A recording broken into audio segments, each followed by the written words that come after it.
So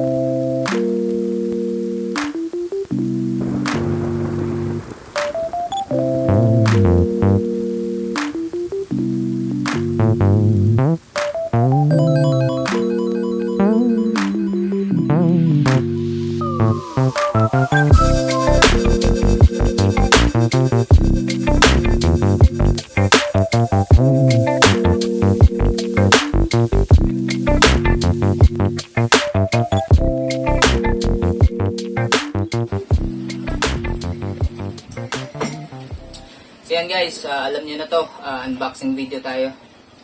Yan, so meron kasi akong naisip na challenge. Tatawagin natin tong 1,000 peso fishing gear challenge.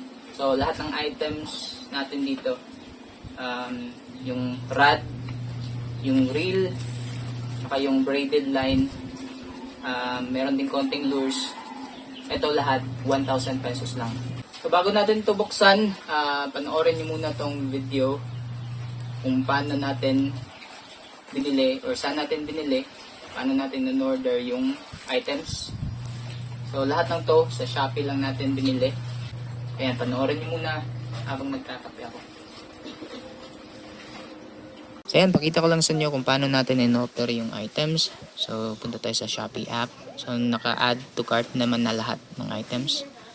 So dito natin nabili yung reel and rod combo fishing gear aquarium. Sa Pilipinas lang to. So maganda kasi nasa iisang seller lang. So tingnan muna natin yung reel Diokyo 3000 series. Yung price niya is 379 pesos. Yan, so check na natin. Yan. So tingnan naman natin tong fishing rod. So wala siyang brand. Sa FGA fishing rod, tingnan natin yung specs. So yung power is medium light, fast action, tapos 10 to 20 lb, 10 to 20 pounds yung line na pwede mong ilagay. So check na natin, 379 pesos.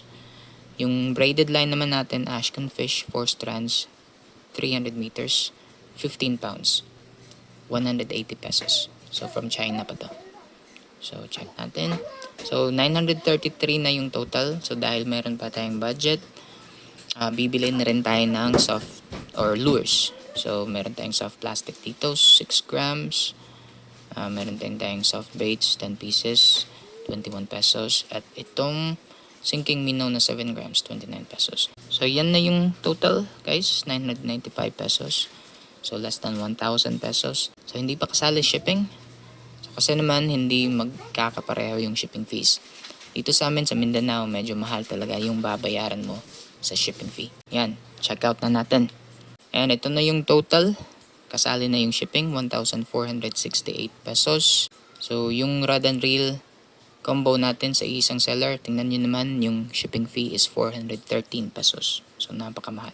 So may gagamitin pa tayong voucher, free shipping voucher dyan. Hindi naman siya totally free shipping. Mababawasan lang. So yung braided line from China, yung shipping fee na babayaran natin is 60 pesos. So meron din tayong gagamitin na shipping voucher. So yan. So yan guys, unbox na natin. Ito yung item. Maganda naman yung pagkabalot niya. Look at this. Kaso nga lang ito, parang 3 sections. Yan, gumagalaw siya. Buksan muna natin guys.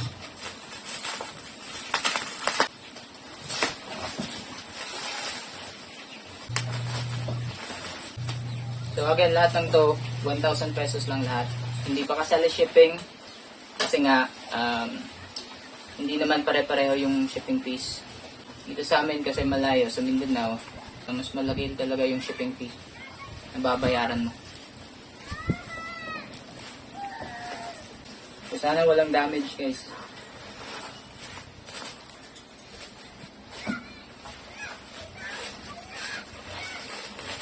Ayan.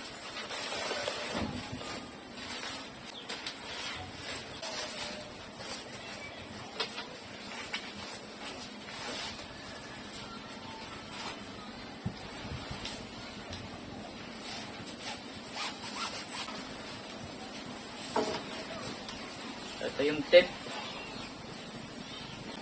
So, hollow tip. 1, 2, 3, 4, 5, 6 yung ring guides. Yung rod butt naman.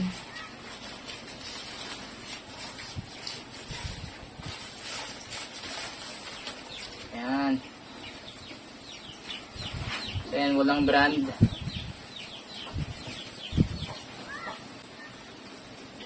Check natin yung reels seat. Gumagana naman. Ayan.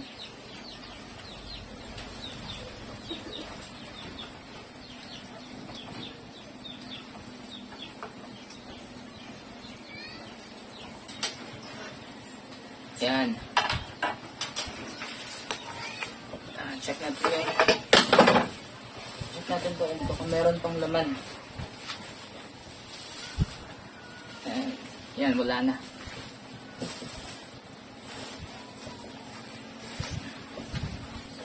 Abang na sa tabi.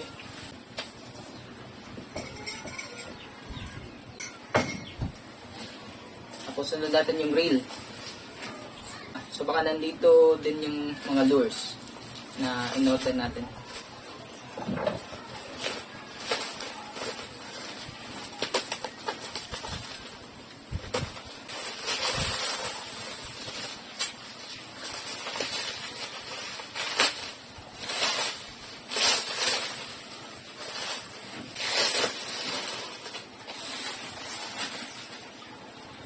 Yan, yung reel natin. Ryokyo AC3000 series.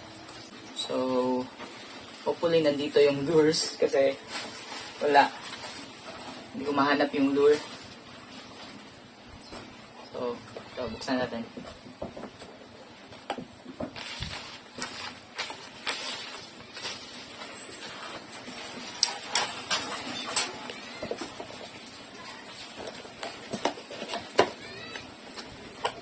Ayan, nandito nga. Lures, soft plastics, soft baits, ito lahat. Ayan.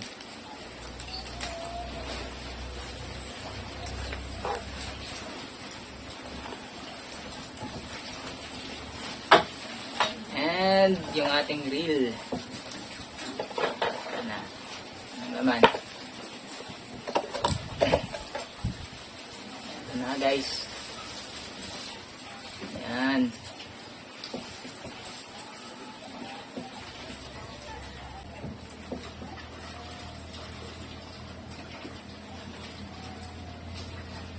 Ayan, sakto naman yung bigat niya.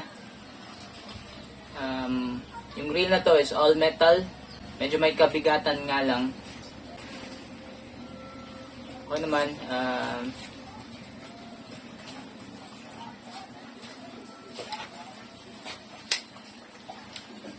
Well, ako gusto ko lang talagang bumili ng bagong setup kasi itong rod ko na ginagamit,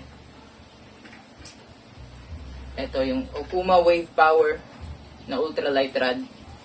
Meron na siyang parang bitak dito sa part na to. So baka mabali. So, balik muna natin. So originally gusto ko lang talagang bumili ng rod, yung rod lang. Or bilan to ng tip. Meron din akong extra na rod dito. Ito yung aking chunket na 6A2 UL. Pero yung tip nito, bali. Yan. Bali yung tip. Originally gusto ko lang talaga tong bilhan ng yung tip lang sana. Yung may binibenta si Doc ng baka nito. Around 2,000 plus shipping 2,300 lahat. So yun nga, naisip ko bakit di na lang ako bumili ng bagong setup, yung medium light na setup, kasi ito talaga yung nire-recommend ng maraming anglers for beginners, diba?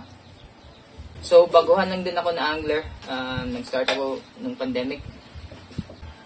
Pero hindi ako nagsimula sa medium light na setup, guys. Ultra light ako dumiretso. Okay naman din, nakakahuli lang din naman. Pero siguro mas maraming unhook. Try natin i-set up.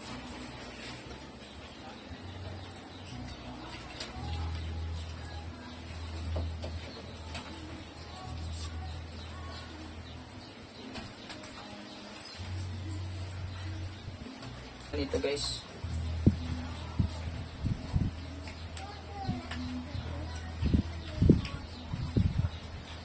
Ito na.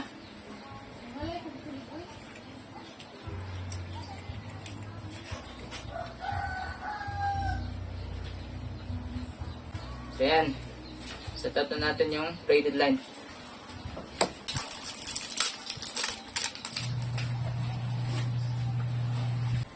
So yan, at naagrasahan na natin yung rail. Nilagyan na din natin ng oil. Mga gears.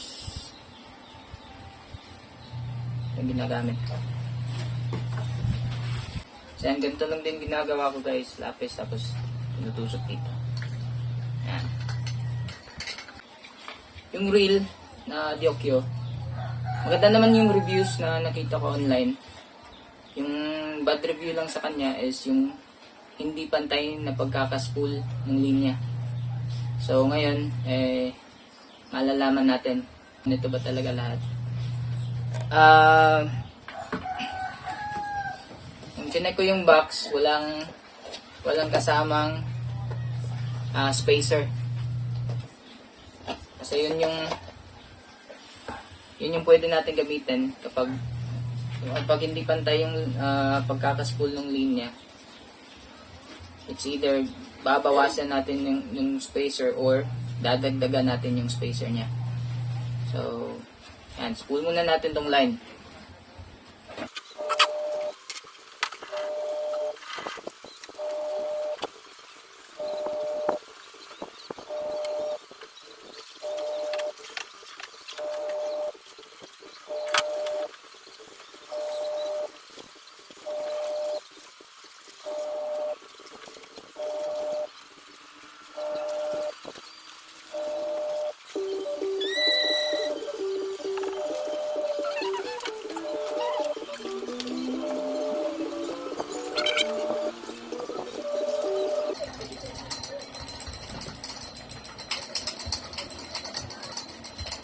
Ayan guys, dapat maigpit yung pagkakahawak niya sa braided line para may tension talaga siya dito.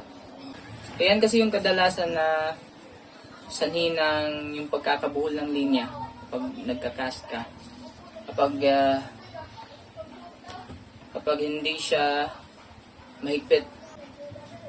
At yung isa pang dahilan is yung overspooling. Kapag marami yung linya na nalagay nyo.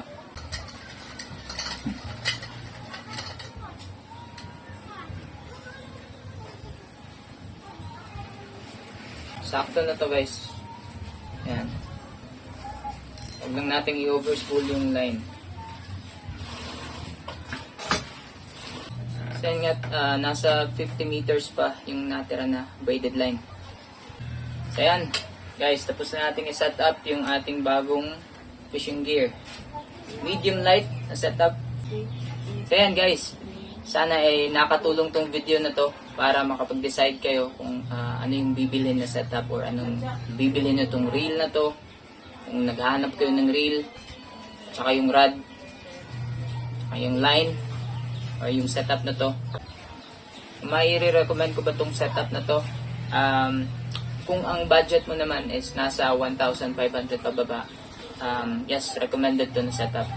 Yung reel, okay naman yung reviews nito. Pantay naman yung pagkakaspool, hindi naman natin na encounter yung issue, usual issue nito na hindi pantay pagkakaspool. Tingnan nyo yan, pantay naman. Yung rod, wala akong masyadong makitang review nito, pero okay naman. Straight naman yung pagkakagawa ng ring guides. Yun yung importante. Hindi naman ito mababali guys. Yan, abangan nyo na lang guys yung field test natin. Pupunta tayo sa spot na yung maraming kagatan talaga para ma-test natin talaga tong rod and reel na setup na to.